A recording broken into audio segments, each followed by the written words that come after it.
Planning and Zoning Board for January 8th to order. Will you call the roll, Marlene, please? Thank you. Member Alloy? Here. Member Gonzalez, Doris Gonzalez? Present. Member LeBate? Present. Vice Chair Goldich? Present here. Chair Linda Gonzalez? Here.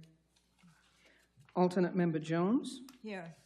Alternate Member Zacharias? We have a quorum. Thank you. Thank you. Anyone have any forms to submit, disclosure forms? No. No? Okay. No. Do you have any corrections to the December 11th meeting minutes? Actually, yeah, because only that, I don't know if I read this wrong or not, but, oh, maybe I did read it wrong. Okay. I could have sworn it said October. Okay. Nope, never mind. No? So if there are no corrections to the minutes, can I have a motion to approve the minutes from the December 11th meeting? Motion to approve. Can I have a second? Second. Motion made by Doris Gonzalez, seconded by Rosalie LeBate. All those in favor? Aye. Aye. Motion passes unanimously. We have one item on the consent agenda. Could we pull that, please? Hmm? Could we pull that, please? Okay. Okay, I hadn't asked that yet, but yes, you can pull it. Are there any members of the public who would like to speak on this item first?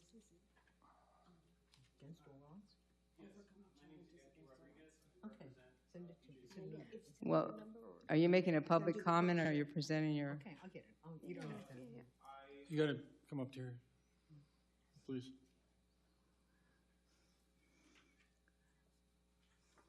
I'm here to answer any questions the community may have. You have to put the mic on, please. Can you hear me? No. It's not on. Thank you. I'm here to answer any questions the committee may have as to the application. My name is Anthony Rodriguez. I'm from the law firm of Goldberg Scala. We represent BJ's Wholesale. Okay. Do you want me to go? Okay. Member Yeah. Jones? No, I just, really, anytime they're just for future reference for staff, anytime that, any business has just gone ahead and done the work without getting prior approval, I'm going to pull it if it's on the consent agenda because it's not very sunshiny, I think. So I'm always going to pull anything where they've gone ahead and done the work. Was there a reason they didn't get the approval beforehand? My understanding is that they applied for, that BJ's submitted this development application as a means of rectifying a violation. The violation was inadvertent. BJ's did not intend in any way to proceed unpermitted with work at the store, but that they have been in contact with the senior planner here, Mr. Williams, regarding the application, and that this was a means of rectifying the issue, was to submit this unified application before the board today. Well, certainly BJ should know to get prior approval. But could you tell me why they chose such a bold color? The building was mostly all white before, or light color.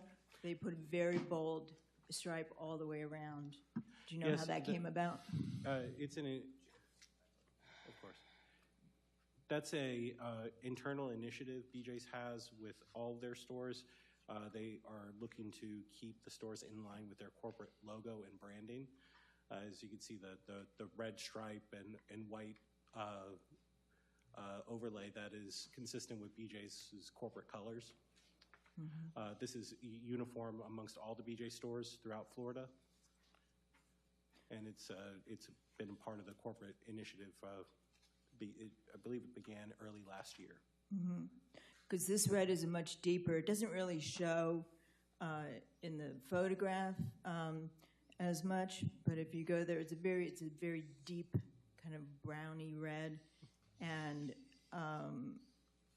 there have other signage, like the BJ's initials itself, and then there's some other signage was literally placed by the door on top of it that's brighter red, that is a little questionable together with the deeper reds. I'm just was wondering how that came about, but. So you're objecting to the color choice? Is that what you're objecting to? I'm just asking about things I would have asked if they had come in before. It's over and done with. Does any of the other members have questions about this item? Yes. I have one question. Member Goldich? So just to be clear, you guys have already painted?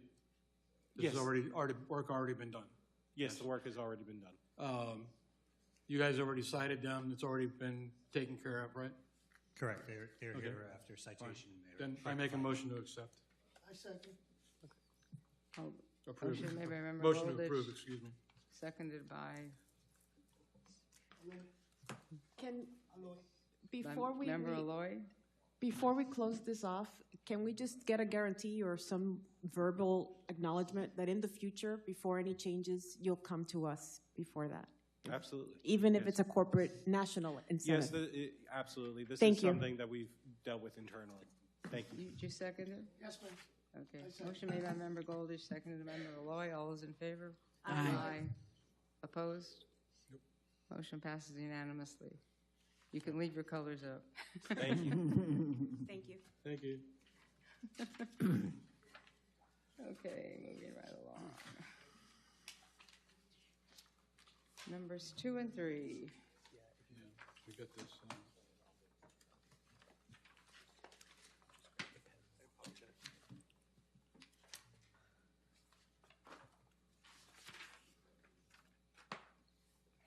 2, 3, 4, and 5 are quasi-judicial items, and if anyone would be speaking on any of these, they need to be sworn in by the city attorney.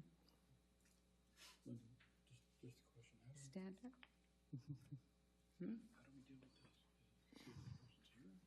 It's on the, it's on this, right? Yeah, it goes into the record. Okay, I just want to, okay. But you could mention it, you could read it. I read it last time.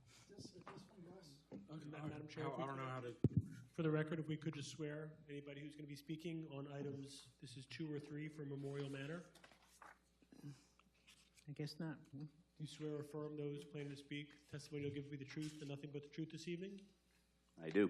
Thank you. And if I could also add, Madam Chair, for the record, there are 2 quasi-judicial affected persons forms submitted for each of the 2 applications, both item 2 and item 3. Both forms will be provided into the record as part of the quasi-judicial record. Thank you. Good evening, Dwayne Dickerson on behalf of the applicant, attorney with the law firm Miskel Backman, offices at 14 Southeast 4th Street in Boca Raton. Happy New Year. I haven't seen you all yet, so I hope all is going well so far. As you know, this is a continuation of a variance request, actually multiple variance requests, I believe from your last planning and zoning board hearing. So based on some of the feedback that was received at that hearing and subsequent to that hearing and working with staff, I wanted to briefly kind of go through the applications that we're asking for this evening and hopefully make it very clear what we're requesting. And then I also want to tell you what we've done since last hearing based on the feedback that we received. So this is hopefully a user-friendly chart of all the variances that we're asking for. So the way it's broken down is there are essentially 2 different facilities on this campus. One is the emergency center or standalone emergency facility, and then the other one is what we call Memorial Manor, which is a skilled nursing and rehabilitation facility. So because of that and the segregation of those uses on the site, different signage and different access sign and monument signs is appropriate to make sure that we're designating the location and access to the different facilities within the campus. And so as it's set up, the emergency room facility is one site. And so your code allows for a certain amount of signage, total sign square footage per site. So the first variance that we asked for is ZV 2025-18, and that's for the emergency facility monument sign. Your code allows for each monument sign to be a maximum of 24 square feet, and we're asking for a variance to allow for that monument sign for the emergency facility to be 43.57 square feet. So that's variance number 18. The companion variance dealing with that monument sign for the emergency facility is zoning variance ZV 2025-0020. And once again, that is the variance that deals with the total amount of signage that you can have for a site. In the city, you're allowed up to 120 total square feet. And we are asking for additional square footage for all of our signs. And so that is ZV 2025-0020. And we'll go through them individually in a second, but I just wanted you to see the big picture. And then the next sign is the Memorial Emergency Care sign. That's one of the signs on the primary facade. And that sign needs two variances. One is that same 0020 based on the total square footage that's permitted for the emergency site at 120 square feet. And then the second component of that is to allow for two primary signs on the facade that are more than 60 square feet.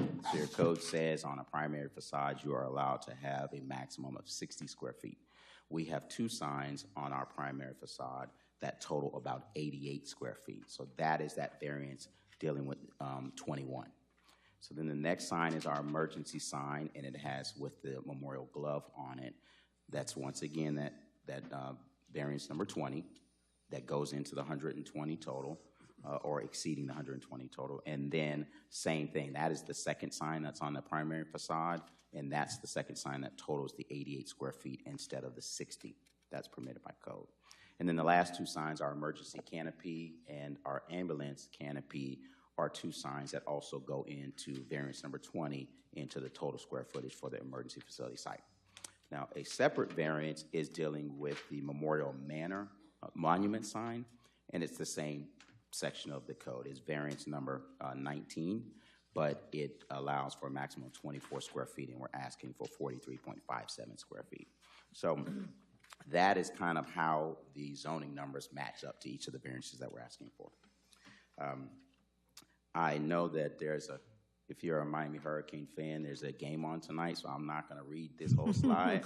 I'm a Florida Gator, but my heart is kind of, I wouldn't mind if Miami won. I don't know what's wrong with me, but maybe it's just hometown. But anyway, so I'm not going to read through this. I think my colleague last meeting did a very thorough job of the code requirements and the justification. But as you know, this is a critical care facility.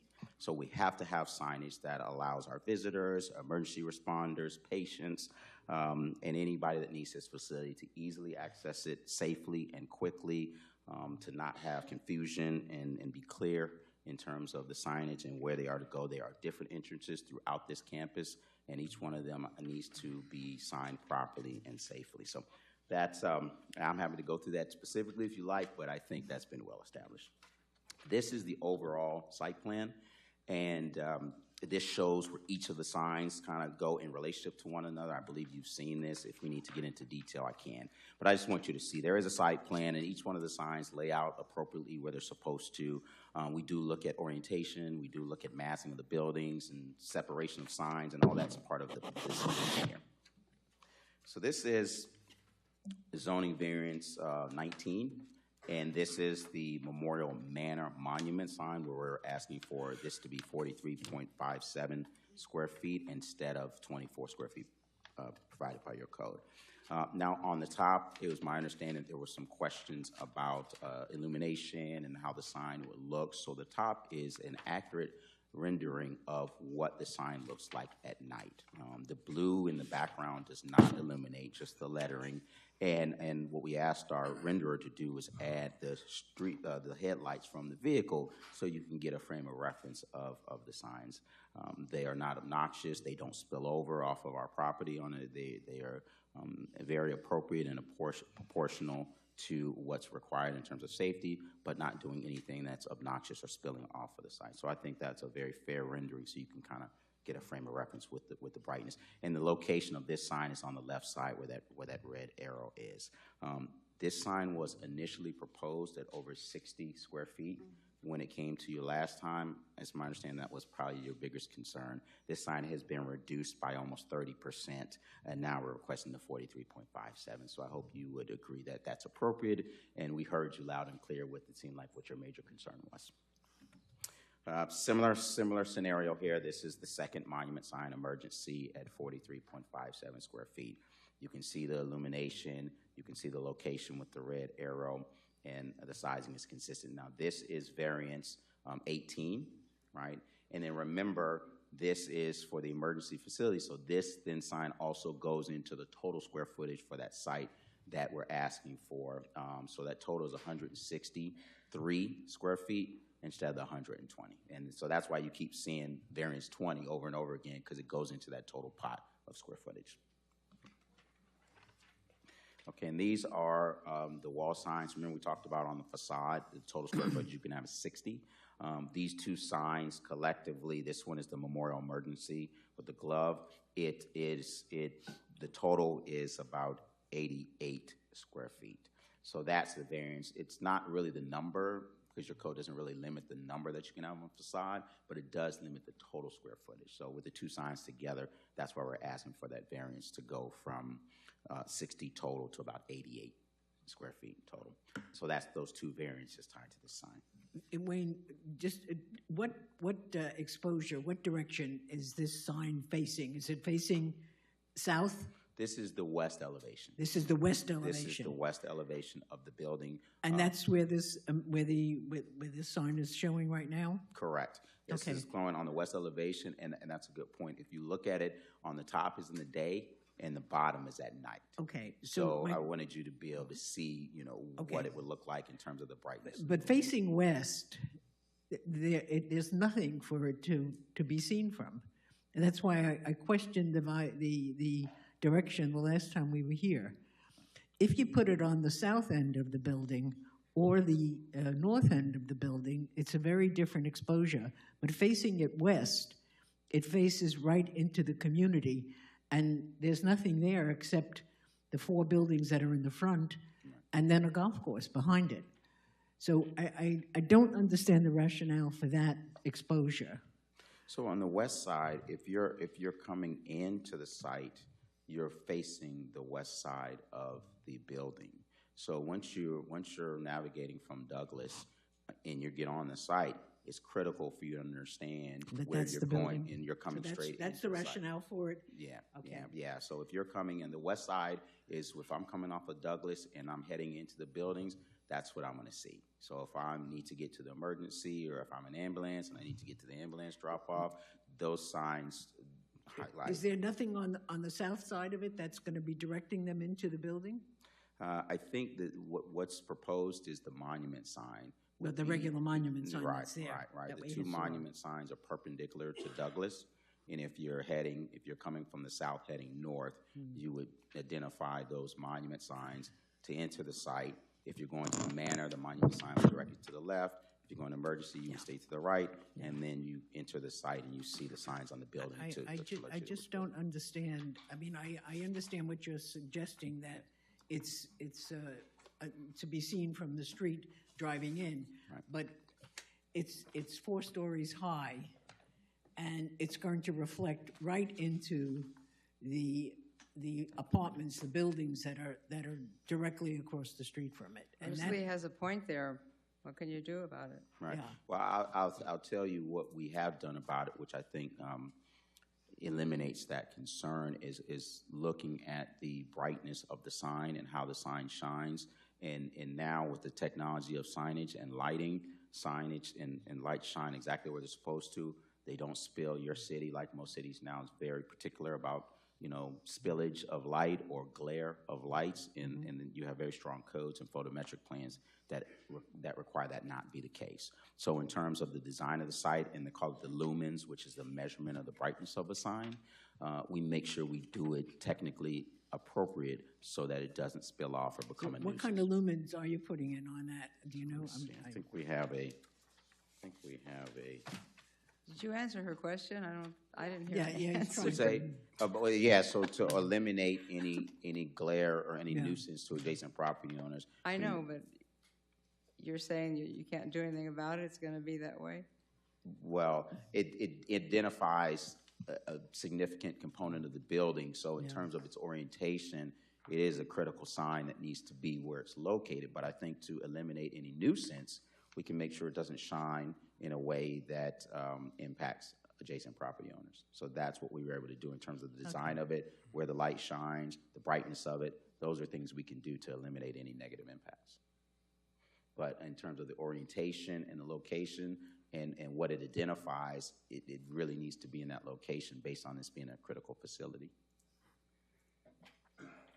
I appreciate you, going with your team and listening to us, because my main concern was the size of the signage of the monuments. They were over, like you stated, over 60 square feet, and when the requirement is 24. Right. So I really appreciate you listening, working it, and bringing it back to 43. That's a more acceptable number. So at least my concerns were met. Just want to share that.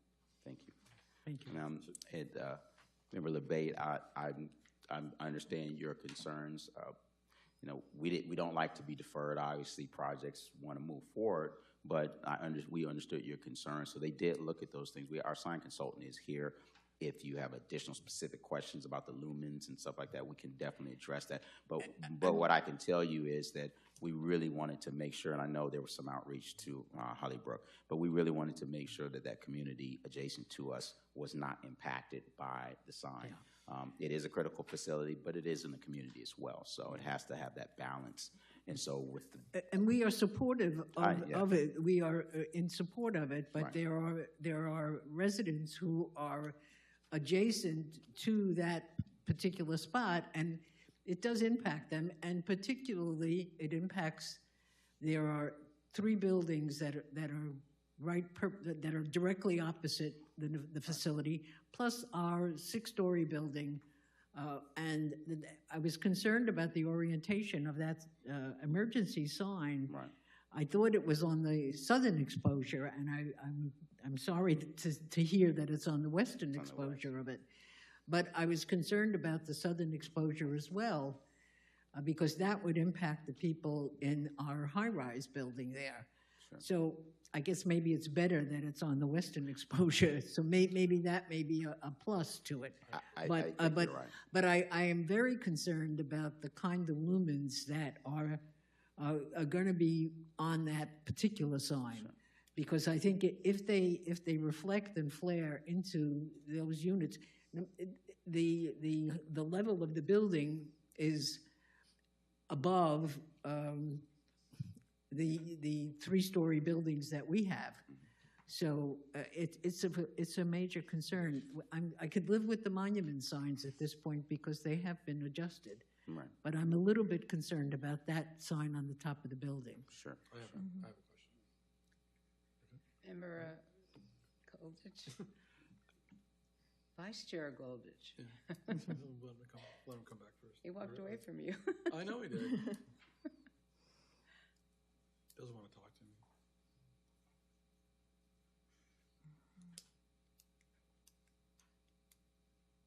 Order in the court.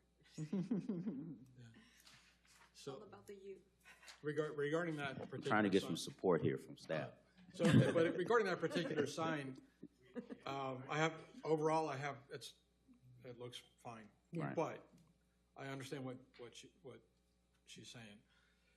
At a later, once it's constructed, and once it's up and lit, and when the building's finished, do you know if they're going to be able to go back and revisit the light that sign emits and maybe be able to dim it down if they can? Do you know if that's possible? So we were just talking about, I think that the picture may make the signs look a little bigger than they are. I mean, this one that you're seeing here, the Memorial Emergency sign with the glove, is 2 feet 8 inches high, and then this emergency sign is 1 foot 10 inches high. So they're not obnoxious signs in terms of size. In terms of lumens, which is the technical, well above my pay grade.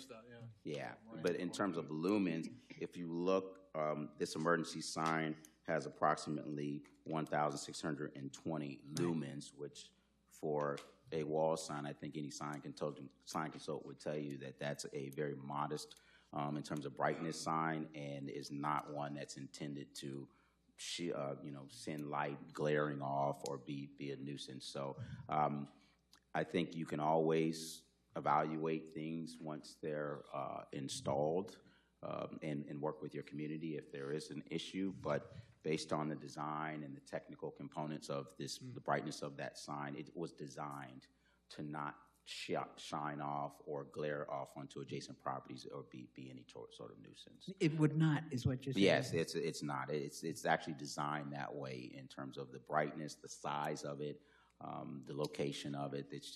It was designed to take that in consideration, that we're in a community, and to not be a nuisance. Is the brightness adjustable or not? That's a little bit above my pay grade. Can you adjust a bulb, or would you have to replace it? There's a dimmer bulb, and these will have dimmer in them. I like that. Depending on the time of day, if Right. it's dusk or night or Right. whatever, maybe. So our sign consultant is saying these are dimmer bulbs, so I think there would be an opportunity to evaluate it if it became a nuisance. It's still an awfully big fine. It's like half the width of that side of the building. Which one? This emergency? Emergency, yeah. What we're talking about, 23 feet. 2021.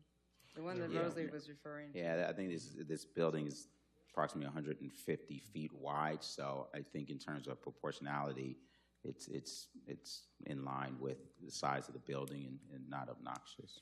So, but I like the fact that we'll have dimmer bulbs, so there would be an opportunity to evaluate that. Questions? Do you have any questions? The existing building. Yes, sir. We all know that's been there for 40 years or so. Yes, sir. What's the difference and I know there's emergency sign on the existing building, on the old building, if you want to call it that. Right. Walk-in, what we used to call it. Is this bigger than that, or is it about the same size? You couldn't, Patty, do you know? you could never see the other sign. Right, because it was so far It was back. so far back. Right. Yeah. I'm not sure Okay, the I just comparison of that, but just that's a good point. I think the goal is to modernize it without being obnoxious. Right, Really, that's really the balance that you need to have. And we very careful about the community. We've had a great relationship with Hollybrook and some of the other communities, so we surely don't want to do anything to disturb that. And so that's been part of our design program. So it seems like you guys are ready to get to the Miami game, so I can continue to take questions. But the other signage, emergency in front of our main entrance makes perfect sense. The ambulance sign in front of where the ambulance has to go, that makes perfect sense. So, and so I hope you agree that the comments that you had, we did take into consideration. So we appreciate the opportunity to defer and have a little more time to work with our team on that. And as a critical facility, these are really important signs. They're not just naming the building. I think they are very clearly letting our customers and patients know what's going on. So with that, I'll field any more questions that you have, and I appreciate your time. I have a question for staff. Is there any kind of a restriction or variance requirement with respect to the amount of lumens that are emitted? In our code, we only have it for lighting of parking lot areas. The lights themselves, the signs themselves do not have a restriction on lumens. I guess if the attorney wanted to work with your community to try to work on dimming those levels, then perhaps that's something they could offer. But otherwise, we don't have a standard for that. Okay. And could we make that a condition of approval, that we have some kind of conversation with them, or some kind of I think they would have to voluntarily agree to do that. I think it would be very hard for us when a permit came in to stop the permit from going through if it was legal. Okay. Would you know if the intention of the hospital is to divert some of the folks from the west emergency room over to this facility? I can speak on that because firsthand information. I won't go into why, but so what they did was, it used to be the old walk-in. We used to call it the walk-in facility. Right. Walk-in.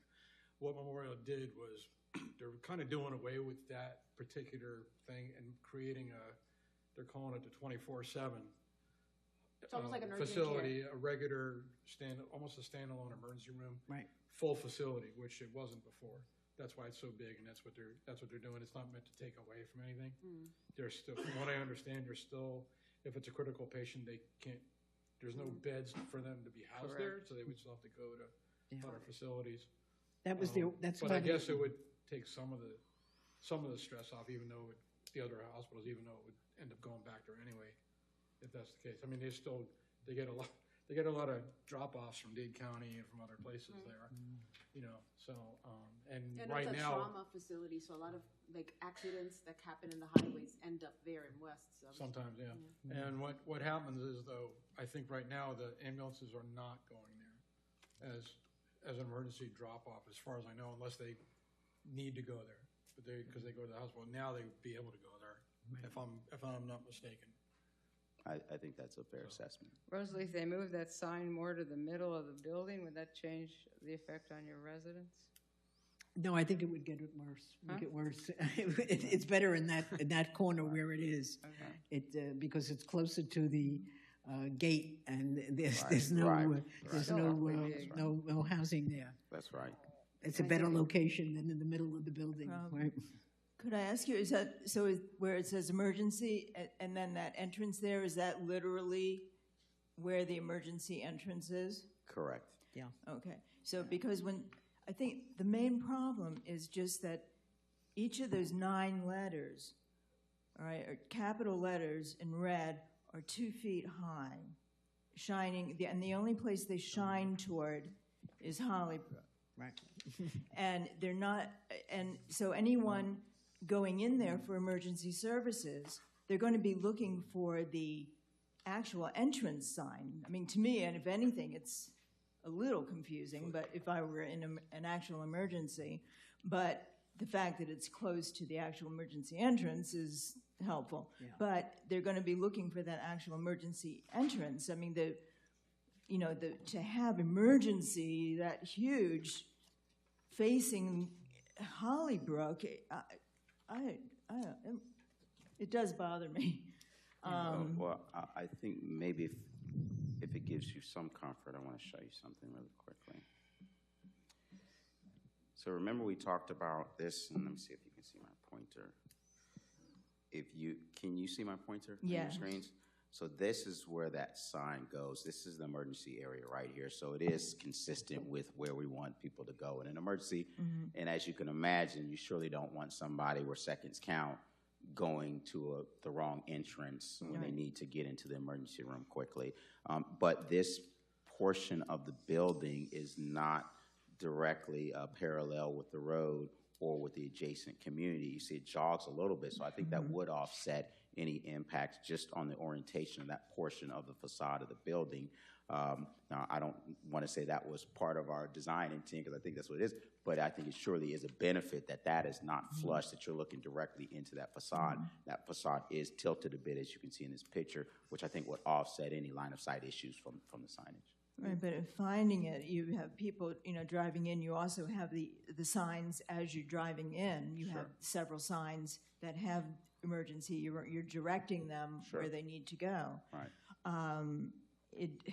It just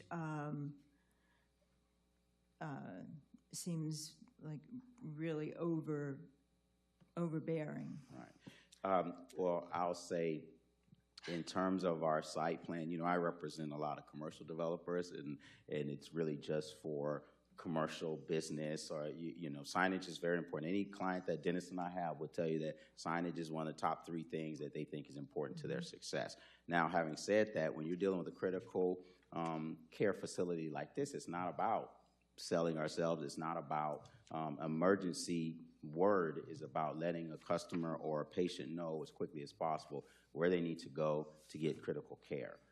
So, our program is not based on just blasting ourselves. It's based on providing critical information when seconds count to get our patients to the right place. So I want to assure you that it's not just us overdoing it. This is really what we believe is required to get people in safely and quickly and get the care that they need. So, and where we could, you know, you see we worked with you. We did reduce some of the signage.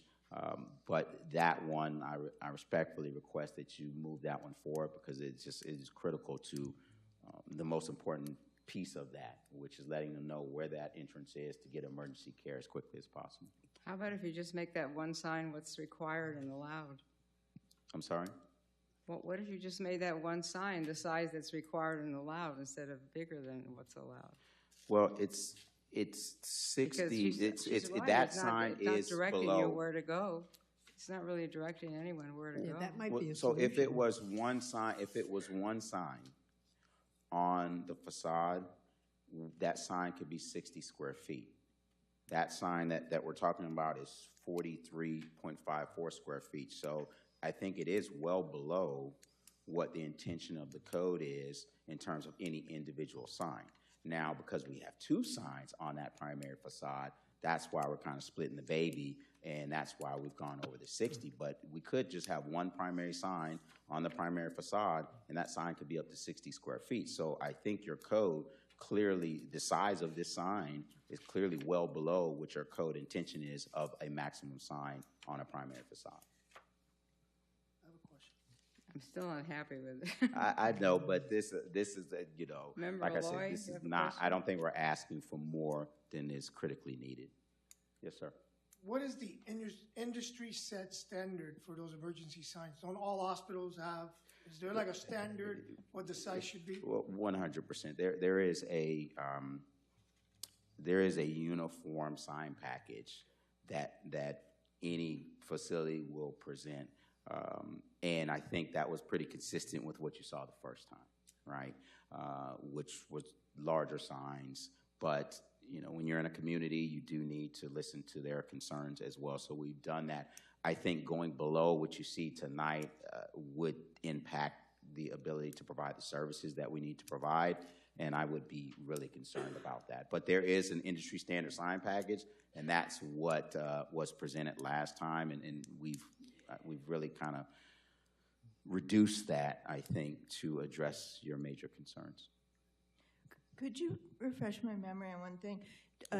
Is this facility, I mean, it's been an urgent care. Is this facility now a critical trauma, have critical trauma abilities? It's an emergency room. There are levels, right? Exactly. What is the level of this one? Did it change from before? Well, listen, if you're hurt really badly and the helicopter's coming, you're not coming to this facility. You're going to Memorial Regional, right? Or you're going to Broward General, So right? that's Because those are our two major trauma ones. But this emergency room, it's a standalone emergency facility, and it can handle a lot of stuff. So it is definitely a step above what you would typically see in an urgent care scenario. And this does handle critical scenarios. But depending on the level of the scenario would determine what trauma level facility that you ultimately go to. But that's sort of the point why I said it was such an overbearing sign, because it's not even entirely accurate in my mind. If I saw that sign, that big emergency sign, I would think that was a full critical trauma care location. It is. Right. But like I say, there are significant medical distinctions and levels on how they differentiate between the different trauma designations for the hospitals, and if it's a life flight, certain things depending on the level. But this facility can handle quite a bit, and it is a full service emergency room. Yeah. And that's what its function is. It's not a critical trauma care facility. They would be sent or taken somewhere else if they came. It is critical. If you have issues, you go there. If this is your closest facility, and you have a significant heart issue, this facility can handle all of that stuff. There are levels of the trauma unit, but this is a full service emergency room. Yeah. And like I say, I would agree with you. We were told when they came to us initially that there would be complete full services there. They will have their own MRI and CAT scan facilities in the unit, which is not existent right now. So it will be a full service trauma unit. That's And what I not was saying every before. emergency room, not every hospital has a trauma Exactly. unit. It's only 1 or 2 designated by county. So That's right. it is a full, It's a full Right, service. okay, but If you get I'm a just saying, it gunshot just wound, you seems can like Take it. I just want to make sure that the sign matches the services. I think that's a very Based fair on what question. they What would you have them That's- say? What that's- would you have the sign say? I mean, really, it's not a trauma center, we know that. What would you have them say, other than emergency? Well, that's why I'm asking you, what would you have it say? That's why I was asking what they do there. If it's, I It's mean, not gonna say that on the sign. It's an emergency room. It's a standalone emergency room. It's upgraded from what it was before. It's a full-service emergency room. They can handle trauma if they have to. They get traumas in there all the time because they get gunshot wounds, they get traumas. But most of the time that's brought in because people drive in there.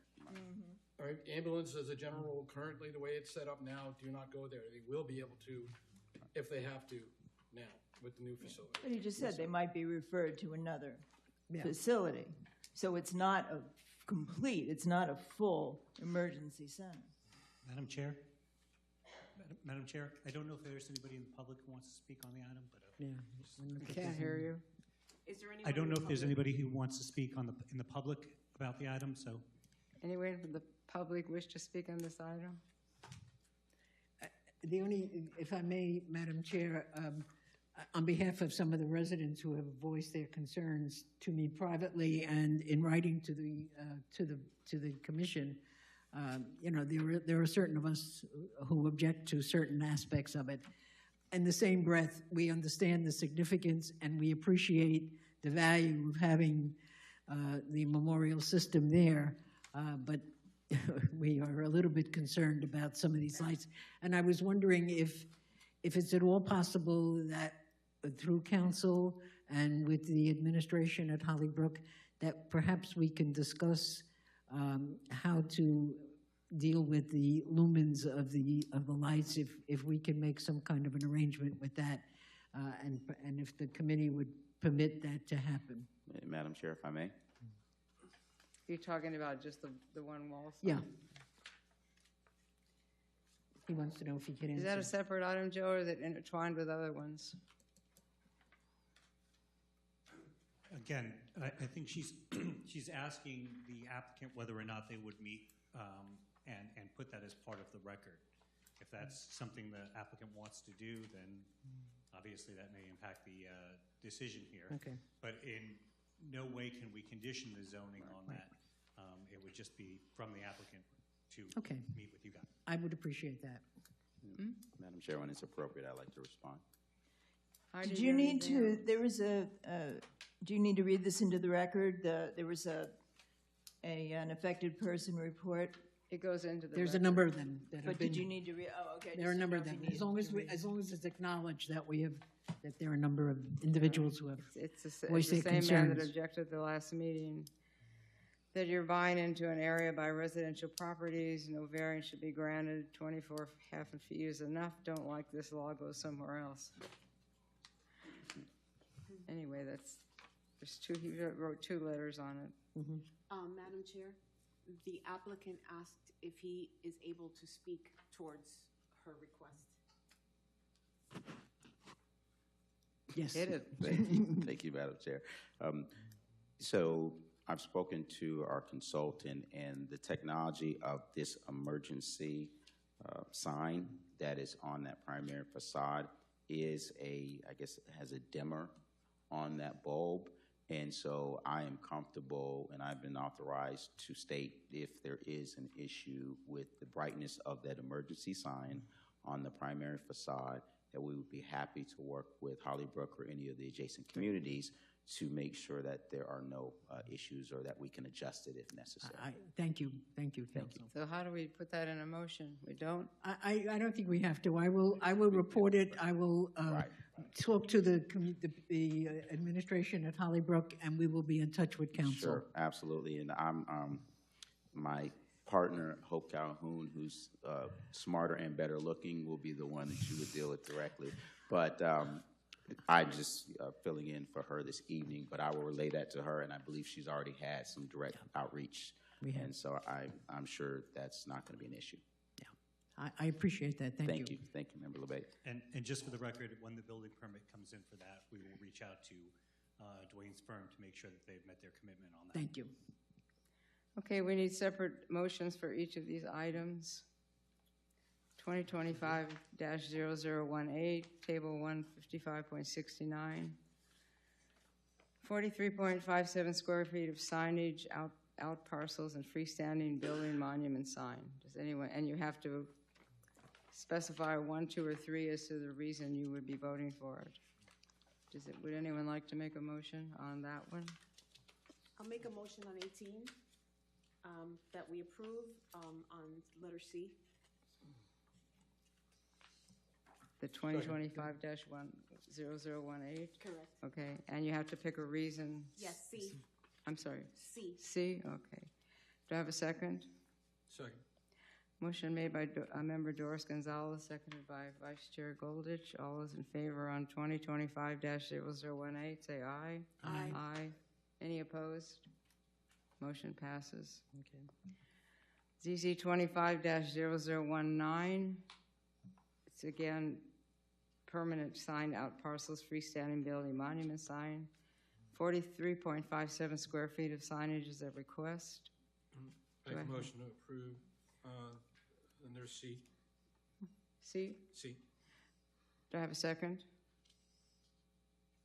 I'll second. Okay, go ahead. Aloy.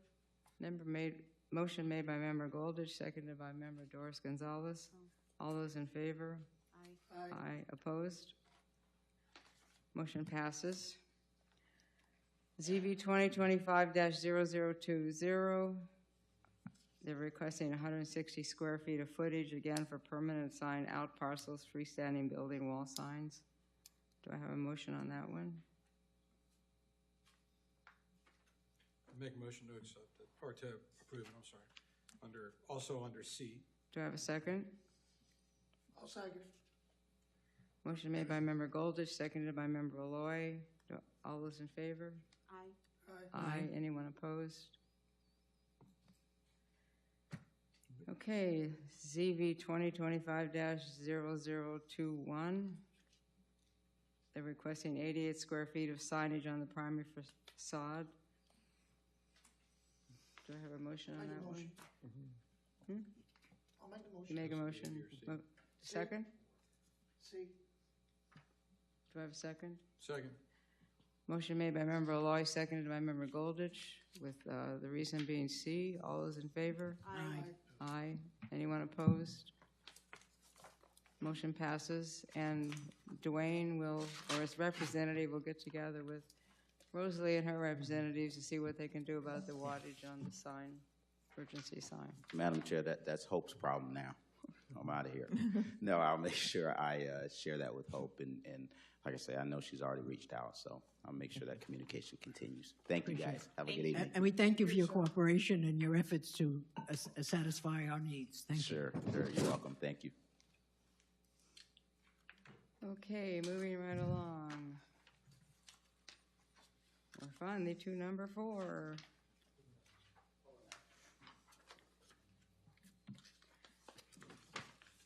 Number 4 is, where's the number? ZV 2025-0010. It's a request to take the required parking from 124 parking spaces down to 70 parking spaces. If we could, Madam Chair, again, just to swear everybody in to speak together. If they swear or affirm the testimony you'll give this evening will be the truth, nothing but the truth. Yes? Yes. Thank you very much. I couldn't hear what you said. Did you ask him to waive his rights? It's a quasi-judicial item. Do you waive your quasi-judicial rights? Yes. Okay. Your turn. Good evening. I'm Dr. Michael Sassoni, one of the managers / owners of property 26 to 67. Can you get closer to the mic? Sorry. Or pick it up or something? Yeah, I'm a little bit taller. We're requesting, we're doing a variance request for parking going from 70 to 124 to accommodate the restrictions that each particular tenant has depending on their business to accommodate the overall building. How do I? There we go. So as you see, that's the building. It's right on Pembroke Road. We have a pretty decent-sized parking lot, usually empty most of the day. Our biggest business in the lot is a restaurant that theoretically is supposed to take up most of the spots. They are mostly a takeout center. 90% of their businesses pick up, through either Uber Eats or individuals that pick up and go. So they have very little footprint on our parking situation. We also have a church that's currently applying for tenancy, but is having a little bit of a restriction because of the cap parking of availability. I do have some pictures that show various days, usually during peak hours, that show that we're mostly empty, especially in the back. You'll see only a few cars. This is around 1 o'clock. I have some other times at 4, 3, on different days, Mondays being the most busiest. So you'll see that we're mostly empty there. Predominantly, their offices, there's church, 2, 3 churches there, and the restaurant. That's the kind of the anchor. But very little parking, spots taken. Here's some more pics. Again, different days, different times, weekends, during the week, and you'll see that it's mostly empty. As we said, the restaurant is the biggest occupier of the parking lot. And any questions? Simple, keep it easy. Just one. Tell me. Existing parking space, I was already reading it. Existing parking spaces is currently 70 anyway on the property, right? It is. So, okay, that's all I added. No, That's all I was asking. Simple. Anyone else? So currently there are 3 churches on the property? It will be a third church. Yes, There are 3 churches currently on the property. Third one in process. Third one in process. He's applying to get his license. Oh, I should. And there's 1 restaurant, you're saying? There's one restaurant that's it has about 4 actual lots. Yeah. But if you had a 4th church, there's no way 70... No, it's the third church. Excuse me, just to clarify, based off the tenant mixture chart that was provided by the applicant, this would be the 4th church. Oh, it is the 4th church. I apologize. It would be the 4th church. Okay, so there are 3 churches on the property? Yes. Yeah. Okay. And if you had a 4th church, there's no way 70 parking spaces are going to be adequate on a Sunday. So some of those pics are on Sundays, and they have different times. We've had arrangements with the various churches that they actually provide service. They stagger their services. So they work in conjunction, which is really nice, but they're not all there at the same time. And they're different denominations, different times, and they really do have a very small footprint overall. So Yeah, Sunday we would had be a- typically the busiest, but it's definitely not full. There's pictures on Sundays that you'll see midday, early morning, and not empty. That there's about maybe, I'd say about 60% of it, the lot's full. We do have some of those pictures, correct? So right now, you're at 70, and you don't have an issue? You have 70 spaces? No, we'd never have an issue with overparking. No, never.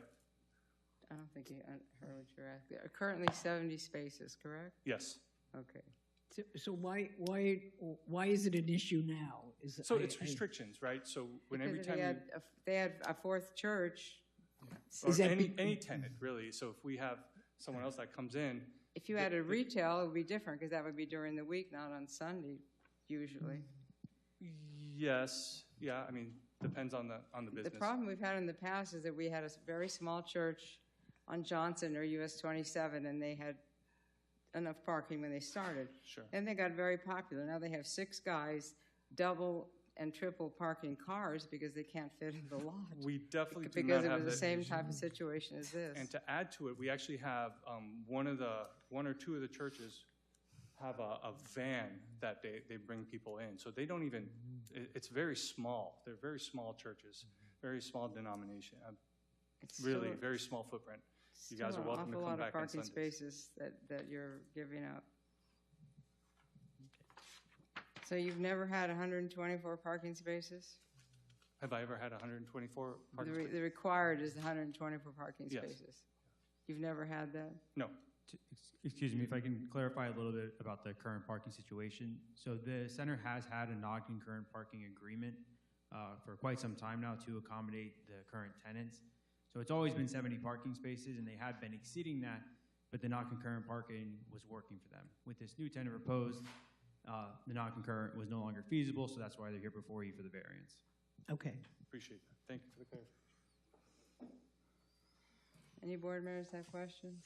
No. That's why I asked about the parking spaces, because, That's not very many parking spaces. well, there's no room for expansion either for parking, right? No. No. What if there's a change in tenancy, or like with that restaurant? Sure. So you mean if the restaurant leaves?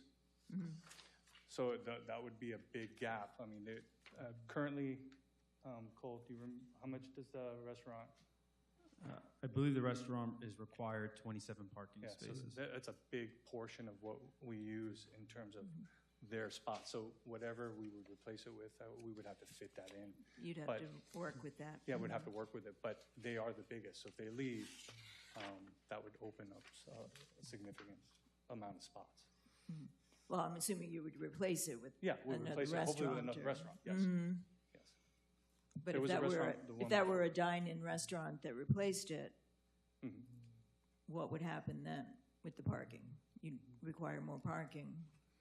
I guess it You all, wouldn't- all depends on, You wouldn't be able to rent to a dine-in, basically. right, it To- would have to be kind of like what we have. Excuse me, to clarify, if this restaurant does offer dine-in, even though, as he alluded to, a majority of their services is pickup and to go, a dine-in restaurant would have the same code parking requirement of 27 spaces. Okay. I'm more concerned if you had a fourth church, even if they stagger their time, they are there, they have other activities on Sunday, and I don't see how 70 parking spaces are going to accommodate 4 churches, even if they're small, They are very small. and a restaurant. Are any of them on Saturday? No. I will ask my partner, is any of the churches on Saturday? There is. Okay. Okay. Rosalie, you have any Yeah, questions? no, I don't. I'm moved to be approve the application. I second it. Excuse me, Madam Chair, A, B, or C? if you want to open up to the public comment. if Oh, there are sorry. any. Motion made by Member LeBay. No, is there anybody in public that wants to speak on this issue? No. There's no public left, Okay. Dennis doesn't count. Okay, thank you. Just us. Okay. Motion made by Member LeBay, seconded by Member Doris Gonzalez. All those in favor? Aye. All those opposed? No. Excuse me, did you give one of the letters for the justification? Oh, I can't hear sorry, you. I didn't. Sorry, I didn't. I don't know what he said. Can you repeat that? I would go with C also. Okay, thank you. 2, C. C? Oh. Okay. I think you're making a big mistake. Thank you. Thank you. All right, Appreciate all your help. agenda item number Have a good 5. night. Have a good night. ZC 2024-005, Octane Garage. And we have Mr. Dennis Mealy, who we haven't seen for a long time.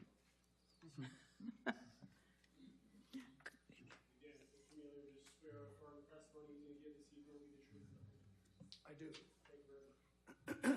Thank you. Good evening. My name is Dennis Mealy, 200 East Broward Boulevard, Fort Lauderdale, on behalf of the applicant. We have not done any work without a permit. We're not asking for any variances, and we have all the parking we need. So anyway, I have a few And you slides don't to want an emergency sign, right? So this is our location. In April of last year, the City Commission unanimously approved the rezoning for the property. And we were very specific when we came in for the rezoning that this is what we wanted to do. And I think those of you who were on the board at the time probably recall this as well. So this is our location. And you see we're kind of behind other buildings here. We're not right up on Pines Boulevard. And then as we zero in a little bit, you can see the uses around us. So as all schools do during pickup and drop-off, that whole driveway there is full of cars. So we had to come up with a use that would be desirable, that would be financially feasible, but that could be, certain times of the day be difficult to get to, but it would still be okay. Because for this kind of use, the major usage is on the weekend. You know, if you own a number of cars and you collect them, when do you really have time to go do it? It's mostly on the weekend. And of course, the school's not open then. But also, the school is making improvements to the drop-off that should make it better going forward. So we rezoned from B3 to C1. We did a restrictive covenant. So the permitted uses on this property are all B3 uses plus storage. No other C1 uses are allowed. No auto repair or any of that kind of stuff. And that's why we have the little asterisk there to show that it's C1, but it's kind of like C1 light, I guess you might say. And then just some renderings of the building. So we can have as many as 24 units. The way I say as many as, if you came in and say, I want to buy 2, you could do that. And you could have a double wide unit, so to speak, just like a high-rise condo building where someone might say, I want 2 units, so leave the wall out in between, I'll have a bigger space. Same thing here. It's just the building layout, elevations. Any questions at any point, please stop me. And then this is just, again, the building layout and the parking lot. And if you have any questions, I'll be happy to answer them. Thank you very much. So you said only for, Mr. Mealy, over here, hi, how are you? You said only for cars and what other kind of storage? Just automobiles, just vehicles, nothing Okay. else. Just No boats? Would there be also boats or trucks, or just, No. Just no boats, cars. Just cars. Just the cars. Mhm.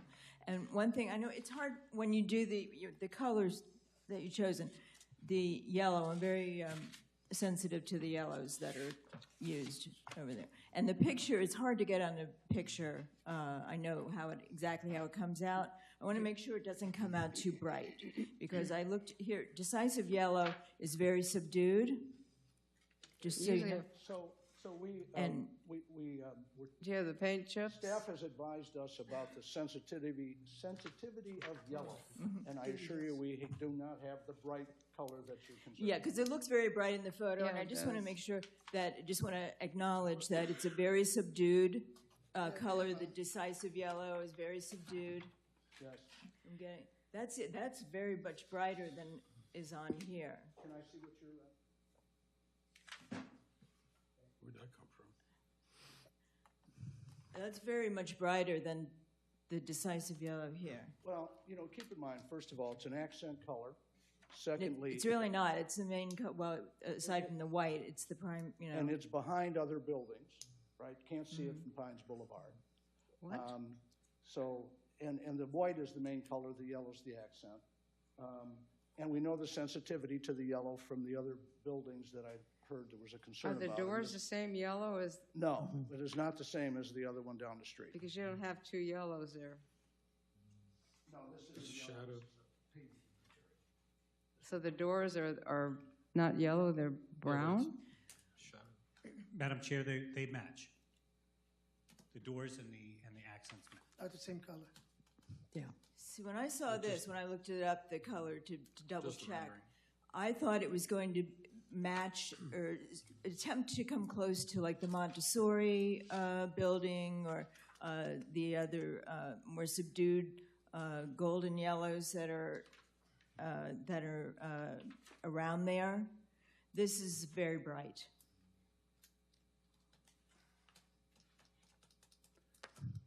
It's not Again, compatible. It's not we- compatible. We're not right up on Pines Boulevard.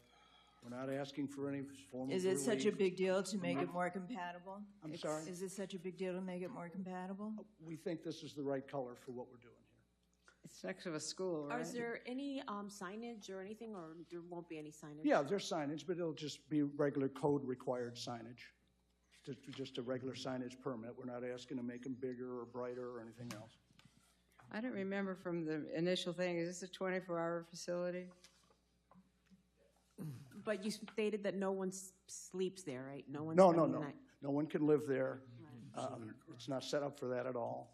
But yes, you can access it, but, you know, only if you own your unit, you're a member, then you have a key fob, whatever to get in, that sort of thing. And they know there might be additional fire requirements? Yes, when they we're build comfortable with that. We have no problem with that. Okay.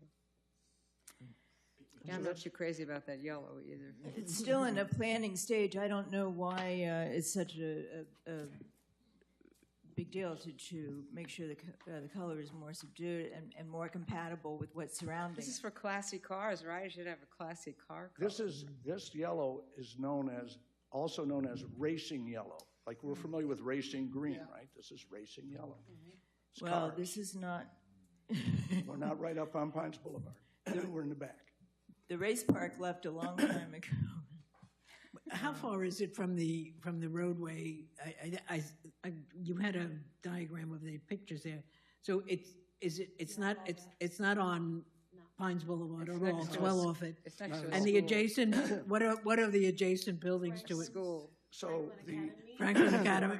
the building in and front of store- it is a storage building. So The building to the west is a storage, and then there's a school. And So- we're well off of Pines Boulevard. But, and the school and the storage are not things that are, people are walking around constantly, and it's not going to be, the view is going to be impeded by the other buildings, is what I'm really trying to say, I think. The school, it's a lot of activity at We're school. fortunate that this is not something you drive by and decide to go to. And see. This is a destination you that's go my to point. because you bought a unit and you're a member. Yeah. You know. Well, it's a storage facility next, because you have another storage facility next to it, correct?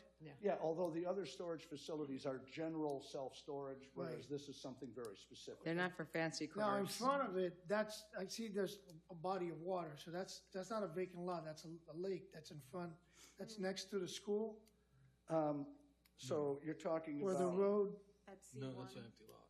is it I an mean, it's empty not an lot? empty lot. talking about this piece right here? Storage. Yes. It's gonna be. Yeah, I'm not sure what's coming there. It So looks that, like- that area, you guys may recall, you approved a retail center up front there. Okay, so there's gonna be a business there. So there's going to be another building in front of us. Okay. So that's already in the works, Yeah, we already. okay. What's the white thing to the left of it? I'm sorry, what Right did you in say? front of it, there's like a little white box. There's a big white rectangular next to it. So this is a storage building that is associated with this storage building. That one, Okay. These two, this one and this one. And the then, white one. as Joe just mentioned, you've got a retail building coming here, and then we're Yeah. back here. That's a storage unit? Yeah, that's it there. It's next to the storage unit?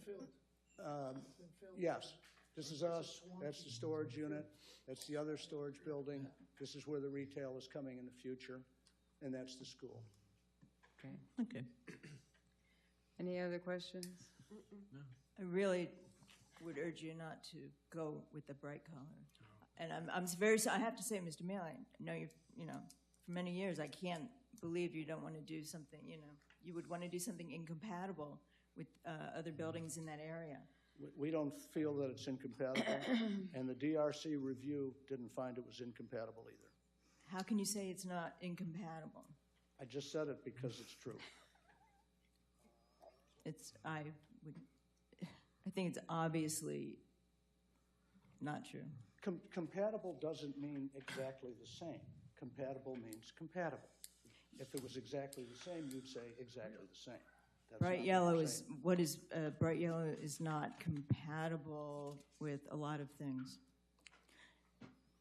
And I think that's very distracting and it shouldn't matter that the building is behind other buildings. I think it's not an appropriate color for Pembroke Pines. It is kind of behind other structures, though. I'll make a motion to accept the site plan I'll for second. 18810 Pines Boulevard. Letter C? I don't We think don't need a there's letter no- for this there's one. no A, B, and C. You got me, but I already. C? No, there's no A, B, and C. Do I have a second? Second. Second Just by for Jo- clarification, Mr. Golich, you're with city conditions. I can't hear you. So, I apologize. Just a clarification, so you're recommending approval with the city conditions that are in the staff report? Okay. Yes, of Well, course. yeah, that's always the Right, case, isn't it? Well, it may not be one of these days, so I just want to make sure it's clarification. Okay, so you're, Do we need to amend a motion? Or? So we heard from you guys, and you guys all understand what you're voting upon. Yeah. Yes. okay, motion made by Member Goldish, seconded by Member Doris Gonzalez. All those in favor? Aye. Aye. Opposed? Motion passes unanimously. Thank you. We want to see pictures of your cars. Yeah, right.